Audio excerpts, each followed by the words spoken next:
Every Saturday morning, before the sun had fully cleared the tree line, Emma Brooks pedaled an old bicycle down the gravel road that connected her family's farm to half a dozen others. Behind her, a small wooden trailer bounced and rattled over the ruts. Inside it, broken irrigation pipes, cracked PVC fittings, bent aluminum tubing, rusted valves nobody wanted anymore. Farmers came out to their fences to hand her the pieces. Some smiled, some laughed. One or two just shook their heads and wondered out loud why a 13-year-old girl wanted junk they were about to throw in the burn pile. Emma never explained. She just said thank you, loaded the pipe, and pedaled home. By the end of that summer, she had collected more scrap irrigation equipment than anyone in the county, and she hadn't told a single soul why. Why was she collecting broken pipes? What was she building, and why was she keeping it a secret? The Brooks family farm sat on rolling ground outside a small town in rural Missouri. Vegetables in the low fields, soybeans stretching across the higher ground, an old red barn leaning slightly with age, and a pond at the edge of the tree line that was shrinking a little more every year. Missouri was entering its third straight dry summer. David Brooks, Emma's father, felt it in his shoulders before he felt it anywhere else. 46 years old, sunburned, and tired in the particular way that comes from irrigation pumps that guzzle diesel and water pressure that drops just when the vegetables need it most. He loved this farm. He also believed, the way most farmers his age believed, that experience was the only real teacher. You learned by doing, by failing, by living through enough seasons to know what the land wanted.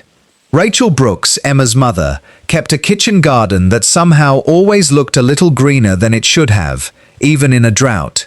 She had a patience about her that steadied the whole household, and she was the one who noticed, before anyone else did, that Emma had started carrying a weathered green notebook everywhere she went. And then there was Grandpa Walter. 79 years old, a retired irrigation technician who still kept stacks of agricultural manuals and engineering textbooks in his spare room, their spines cracked from decades of use. Walter didn't say much, but what he did say tended to stay with people. Walter always tells the truth. He told Emma once, watching her crouch beside a puddle after a rainstorm. She wrote it down in the green notebook, underlined it twice. While the rest of the farm treated the drought as something to endure, Emma treated it as something to understand. She wasn't loud about it. She rarely announced her ideas at the dinner table. Instead, she watched.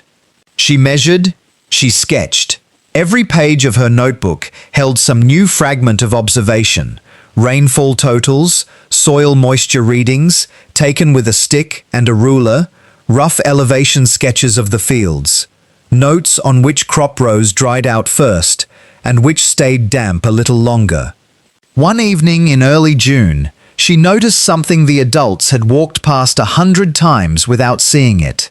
A shallow, grassy basin on the rise above the vegetable fields, where rainwater always seemed to gather and linger longer than anywhere else on the property. She stood there a long time, notebook open, pencil still.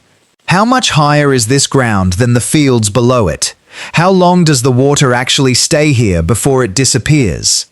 And if it's sitting up here doing nothing, could it be doing something instead? Could gravity, plain, free, tireless gravity, do the work her father was paying diesel to do? It was just a question, but it was the kind of question that doesn't let go once it's asked. Emma didn't have an engineering degree. She had a library card, a grandfather with a spare room full of manuals, and an unusual willingness to ask why, until she got a real answer. She spent afternoons at the county extension office reading pamphlets on drip irrigation that most kids her age would never open. She borrowed Walter's old textbooks and pored over diagrams of head pressure and gravity flow until the pages softened at the corners. She tracked down 2 retired irrigation installers in town and sat on their porches asking questions until the light faded. She learned that water moving downhill through a pipe builds pressure on its own, no pump required, if the elevation and the pipe are right. She learned that pipe diameter changes flow rate, that a simple filter placed in the right spot can save an entire system from clogging, that drip tape, laid carefully along a row, can deliver water directly to the roots instead of losing half of it to evaporation in the summer sun. None of this came easily. None of it came from a textbook alone. It came from asking, watching, and writing it all down in a notebook that was starting to look more like a working engineer's field journal than a schoolgirl's diary. This, quietly, one page at a time, is where real innovation almost always begins. Not with a flash of genius, but with somebody willing to ask a better question than everyone else was asking. By midsummer, the wooden trailer had done its job. Emma had pipe, fittings, valves, enough scrap to build something real, if she could figure out how. She started small, laying out a gravity-fed drip system on the slope above the vegetable rows, using nothing but what the neighbors had given away. Reclaimed pipe for the main line, old fittings cleaned and tested one by one, homemade supports cut from scrap lumber. A simple filter she built herself, inexpensive drip tape she'd saved up for with her own money. The first version leaked at nearly every joint. The second held together, but lost pressure halfway down the row, leaving the far end of the field just as dry as before. The third worked beautifully, for about 6 hours, before the filter clogged with sediment, and the whole system slowed to a trickle. Every failure went into the green notebook, not as a defeat, but as data. What leaked, why. What she'd try differently next time. She never once mentioned giving up. Late one evening, walking the fields with a flashlight while her parents assumed she was already asleep, Emma noticed something. One row, her row, fed by pipe nobody else wanted, was still dark and moist long after sunset, while the soil around it had already gone pale and dry in the evening air. She crouched down, touched the soil, said nothing, but she smiled the way you smile when you realize, quietly and completely on your own, that something you built with your own hands is actually working. The system was holding pressure. The water was reaching the roots instead of evaporating in the heat. But gravity, the same gravity that had always been there, free and patient, was finally doing what her father's diesel pump had been struggling to do. Word got around, as it does in a small farming community. Neighbors started calling it the pipe garden, half joking, half curious, watching a 13-year-old girl tend a strange tangle of second-hand pipe like it was something precious. Emma never argued with the nickname. She never tried to defend herself. She just kept adjusting valves, checking pressure, fixing the small problems as they appeared, and writing everything down.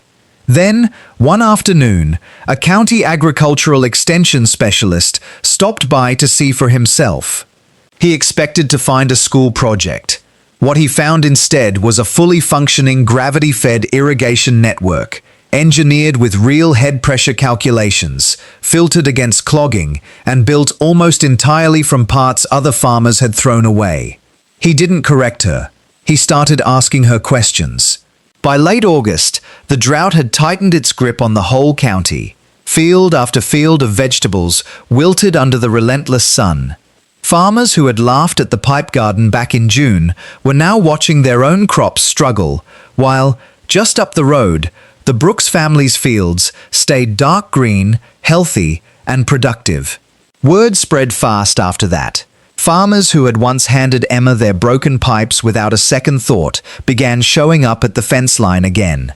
This time, not to give something away, but to look. They walked the rows slowly, studying every connection, every valve, every careful joint she had built by hand.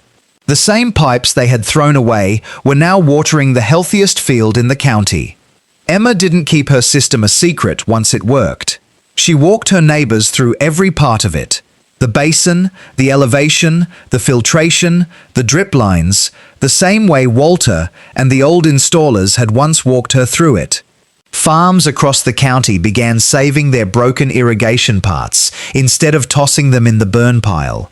A few young people who had never given a second thought to farming as anything more than hard, exhausting labor suddenly found themselves fascinated by water pressure and pipe diameter and gravity flow. Slowly, the whole community started looking at water and at scrap metal a little differently. The pipes had never been useless. They had only been waiting for someone willing to see water in a different way. Sometimes, the greatest harvest doesn't begin with better soil. It begins with a better question. Have you ever seen a drought change the way a whole community farms, or fixed something with parts everyone else had given up on? Tell us where you're watching this from, and if this story moved you, hit subscribe so you never miss the next Farmland Files.